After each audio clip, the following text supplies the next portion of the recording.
രാവിലെ തന്നെ ജിമ്മിലോട്ട് പോകാട്ടോ. അപ്പോൾ ജിമ്മിലോട്ട് പോകുമ്പോൾ കണ്ട കാഴ്ച ഇട്ടത് ട്രാൻസ്ജെൻഡർ ആയിട്ടുള്ള യുവതി ട്രെയിനിൽ വന്നിട്ട് പൈസ വയ്ക്കുന്നുണ്ട്.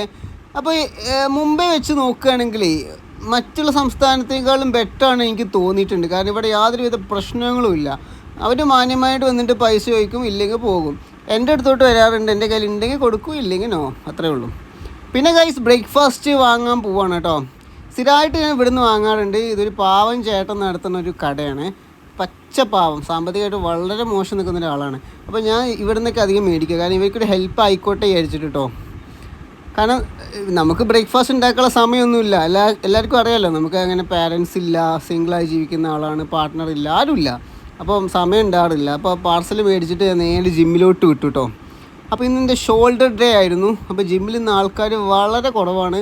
കാരണം മഴ സീസൺ ആയി കഴിഞ്ഞാൽ ജിമ്മിലും ആൾക്കാർ കുറവാണ്, ഓഫീസിലും കുറവാണ്. കാരണം എല്ലാവരും വർക്ക് ഫ്രം ഹോം എടുക്കുക കേട്ടോ. അപ്പോൾ ഞാൻ തന്നെ ഇങ്ങനെ വായ നോക്കി ഇങ്ങനെ ഒറ്റയ്ക്ക് ഇരിക്കുകയാണ് ഗൈസ്, ബോറടിച്ചിട്ട് ഇരിക്കുക കേട്ടോ ജിമ്മിൽ. അപ്പോൾ അത് കഴിഞ്ഞ ശേഷം പിന്നെ ഞാൻ ഷുഗർ കെയിൻ ജ്യൂസ് കുടിക്കാൻ പോയിട്ടോ. മഴക്കാലമായിട്ടും എന്തിനാണ് ഈ തണുപ്പ് കുടിക്കണമെന്ന് വെച്ച് കഴിഞ്ഞാൽ എൻ്റെ ഒരു വീക്ക്നെസ്സാണ് ഷുഗർ കെയിൻ. ഇച്ചിരി തൊണ്ടവേദന ഉണ്ട് കേട്ടോ. അപ്പോൾ ഗൈസ് പിന്നെ എനിക്ക് മാങ്ങ ഉണ്ട്, ഞാൻ വിടൂല. മാങ്ങ ചക്കൊക്കെ എൻ്റെ വീക്ക്നെസ്സാണ്. അപ്പോൾ മാമ്പഴക്കാലമാണ്. അപ്പോൾ മാങ്ങ ഉണ്ട്. അപ്പോൾ ഭയങ്കര കൊതി തോന്നിട്ടോ. കൊതി തോന്നിയിട്ട് ആ ചേട്ടനോട് പറഞ്ഞു എനിക്ക് ഒരു മാങ്ങ വേണമെന്ന് പറഞ്ഞു കേട്ടോ. പക്ഷെ ഇത് കേടാണോ നല്ലതാണോ ഒന്നും അറിഞ്ഞൂടാ.